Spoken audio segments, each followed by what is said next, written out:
నువ్వెందుకు ఇప్పుడు సడన్ గా సిటీకి వెళ్తున్నావు? జాతర అయిపోగానే పెద్దక్కకు పెళ్ళి, షాపింగ్ చేద్దాం వెళ్తాం.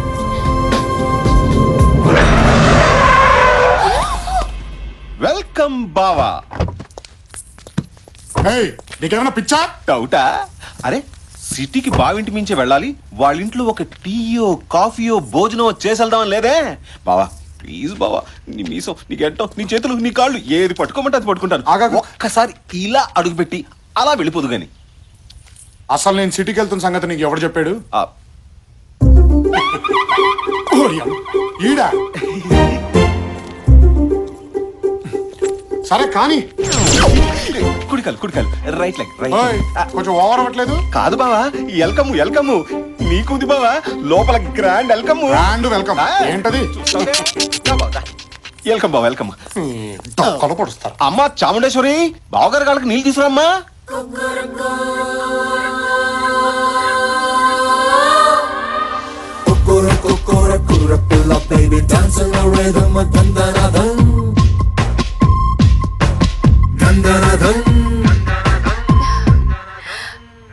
తీయండి కడుగుతాను.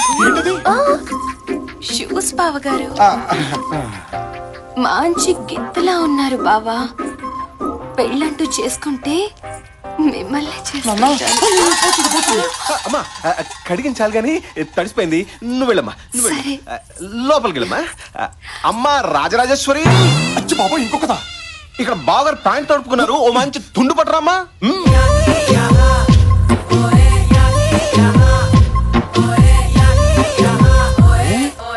తుడుచుకుంటారా తుడవమంటారా?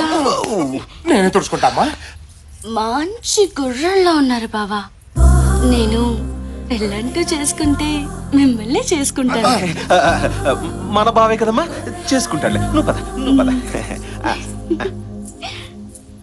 నీకెవరు లేరన్నావు? వీళ్ళందరూ చుట్టుపక్కల ఉన్న జమీందారు పిల్లలు బావా. తాంబూలం రోజు నీ బాధలు చూశారంట, అప్పటి నుంచి నన్ను గోకడం మొదలు పెట్టారు. బావా ఏంట్రా ఈ గోల? అంటే బావా ఇక్కడ మ్యాటర్ ఏంటంటే, నాకైతే కథలు కథలుగా కనిపిస్తుంది. ఒక్కలే ఇంకోసారి రండి అంటే కష్టం, అట్లాంటిది నలుగురు ఒకేసారి రండి అంటే నీకు తుండడిపోదు బాబు. రాచరికంలో మామూలనే బావా. ఈ నలుగురిని చేసేసుకుని గుట్టలు గుట్టలుగా కనేసి నీ వంశాన్ని విస్తరించి చెప్తా. నువ్వు చేసుకోవచ్చుగా. మీదంటే కత్తులు తిప్పే వంశం బావా, ఎంతమంది అయినా పర్లేదు. మాది మీ వెనక నుంచిన వంశం, ఏకో నారాయణ, ఓన్లీ వన్.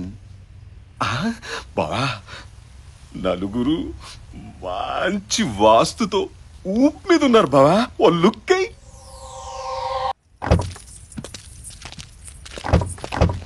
కుడికాలు పెట్టకమ్మా, కుడికాలు కుడికాలు, right leg right leg. Over అవుతున్నట్టుందే. ఫీలు బావా ఫీలు. మీకంటే ఇద్దరు ముగ్గురు ఉంటారు, మేము ఒకరితోనే కదా. బాయ్ బావా, బాయ్. జాగ్రత్త. Bye bye bye.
కాదు బాబా, నీకేం కాదు.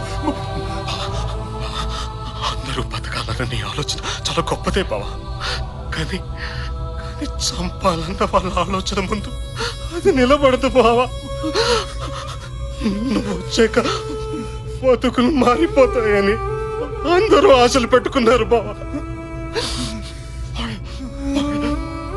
అసల్ని బతికించు బావా.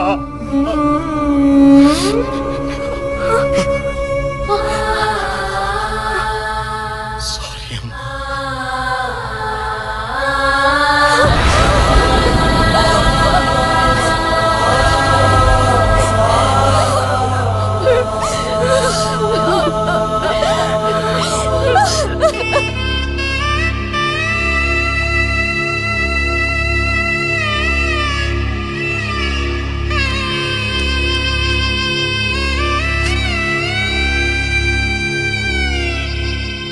వాళ్ళని ఎదుర్కోవాలంటే నువ్వు ఇంటి బిడ్డవై ఉండాలి. కానీ నువ్వు ఇంటి బిడ్డవు కాదని నాకు తెలుసు. నువ్వు ఇక్కడే ఉంటే చాలా దారుణాలు జరుగుతాయి బాబు. వెళ్ళిపో.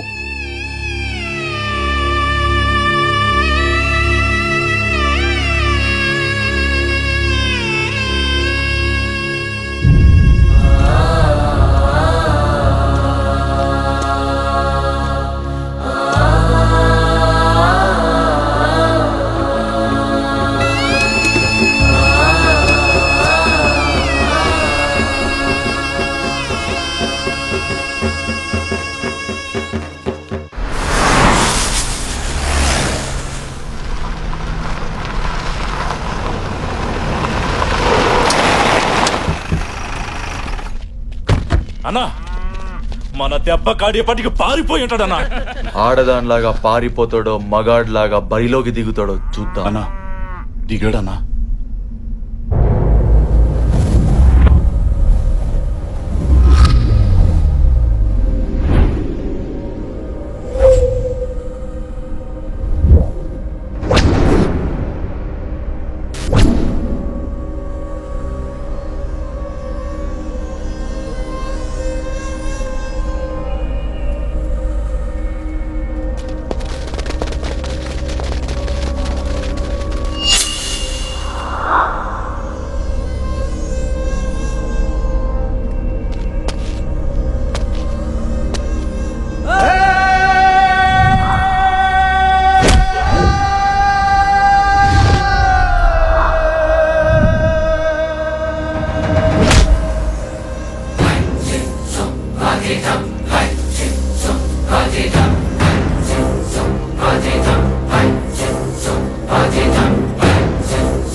వద్దు అంటే కత్తి పట్టించారు కదరా.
ఎక్కడా ఎక్కడా ఎక్కడా ఎక్కడా రాయ్ రాయ్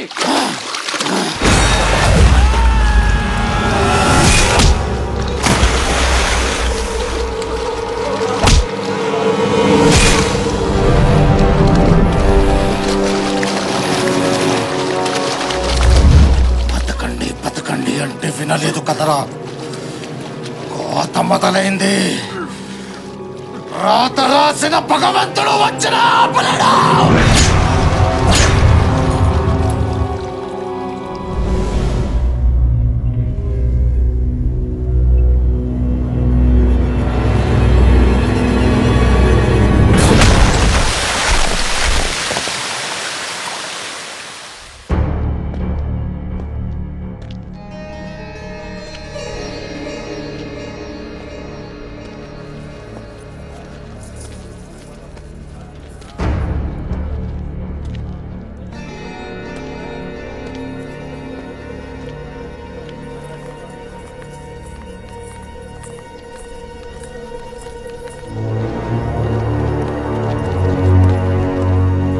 బాబు, వాళ్ళు చంపారని మీరేం దిగులు పడద్దు.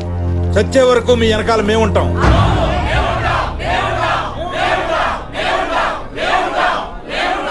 ఈ సమస్య నాది. దీంతో మీకు ఎటువంటి సంబంధం లేదు. ఇప్పటి వరకు ఈ సమస్యని ఒకలాగా చూశాను. ఇప్పుడు ఇంకోలా చూడబోతున్నారు. ఈ ఇంటి వారసుడుగా అది నా బాధ్యత. మీరందరూ బయలుదేరొచ్చు. అయ్యా వారసుడు గారు, బాగున్నారా? బాగా సెటిల్ అయ్యావు. ఎంత ధైర్యం నీకు ఇంట్లో అడుగు పెట్టడానికి? ఆగండి ఆగండి, నేను చెప్పేది వినండి. ఆగండి. ఒక్క విషయం తేల్చడానికి వచ్చాను. మీరు ఇంటి బిడ్డగా చూస్తున్నవాడు హైదరాబాద్ లో ఒక్క అనాథ.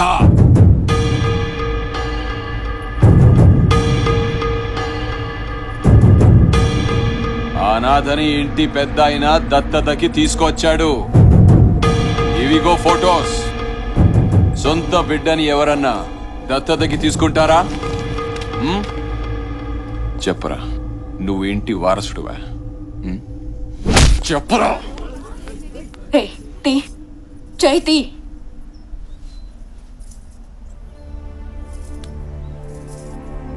నా మీద ఒట్టేసి చెప్పు, నువ్వు నిజంగా మా తమ్ముడివి కదా?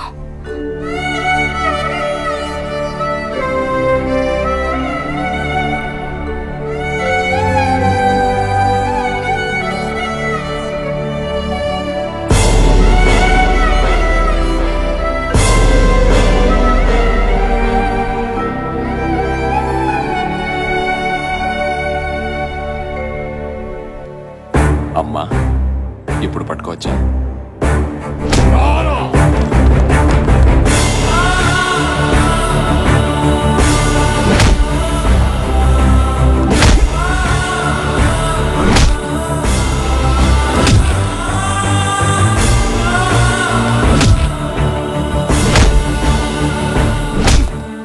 ఇక్కడ సెటిల్ అయ్యావంటే ఇంటి వారసుడిని ఏం చేసావు?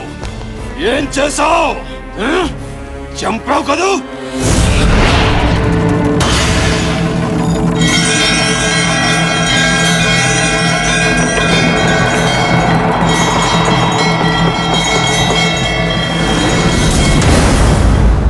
చెప్పరా, చంపావు కదూ?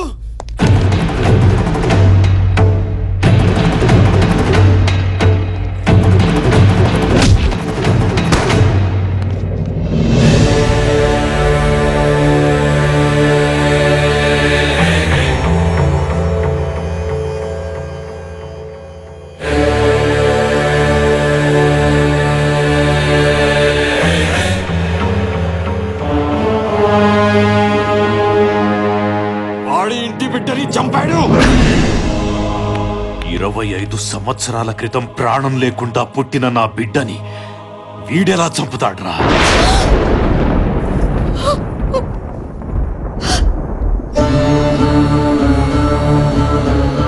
జనం కోసం, ఈ ఇంటి కోసం వాడు బతికే ఉన్నాడు, వస్తాడు అని అబద్ధం చెప్పాను. బిడ్డ చనిపోయినప్పుడే సగం చచ్చాను. శత్రువు క్షమాభిక్ష పెట్టినప్పుడు పూర్తిగా చచ్చిపోయాను.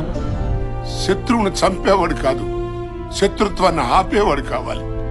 యుద్ధం చేసేవాడు కాదు, యుద్ధాన్ని ఆపగలిగేవాడు కావాలి. వాడు ఈ ప్రాంతంలోనే పెరుగుంటే చంపడమో చావటమో రెండే తెలిసేవి.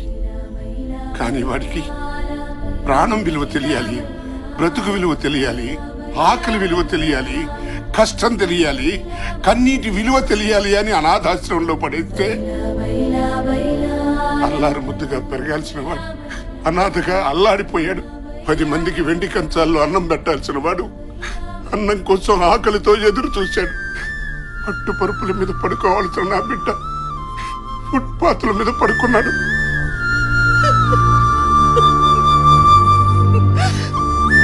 ఇవన్నీ చూసి గుండె పగిలేలా ఏడ్చాను. మానవ మాతృడెవడు నువ్వు పడ్డ కష్టాలు పడలేడురా. నువ్వు 0తో మొదలై 100 దాకా ఎదగాలనే ఇవన్నీ చేశానురా. కానీ ఏనాడు నిన్ను వదిలిపెట్టలేదు. ఆఖరికి ఆడబిడ్డతో సహా నిన్ను కాచుకునే ఉన్నావు. నన్ను క్షమించరా.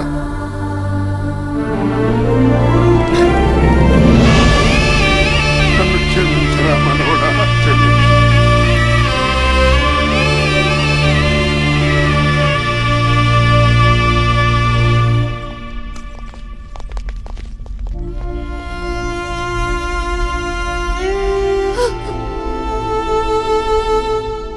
అసలు మగ పిల్లలే వద్దనుకున్న నువ్వు జనం కోసం చంపో లేదా చావు అనటానికి నీలో నువ్వు ఎన్నిసార్లు చచ్చిపోయి ఉంటావమ్మా.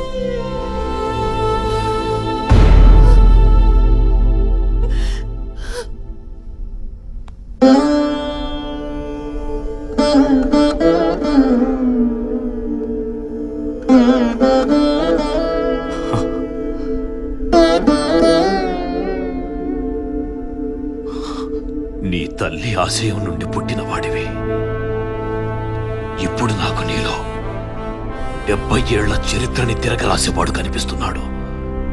25 సంవత్సరాలుగా నేనెదురు చూసింది, నీ తల్లి ఎదురు చూసింది, బిడ్డల్ని పోగొట్టుకున్న ఈ జనం ఎదురు చూసింది ఈ రోజు కోసమే. నీకు నచ్చేది, జనం మెచ్చేది చెయ్యి.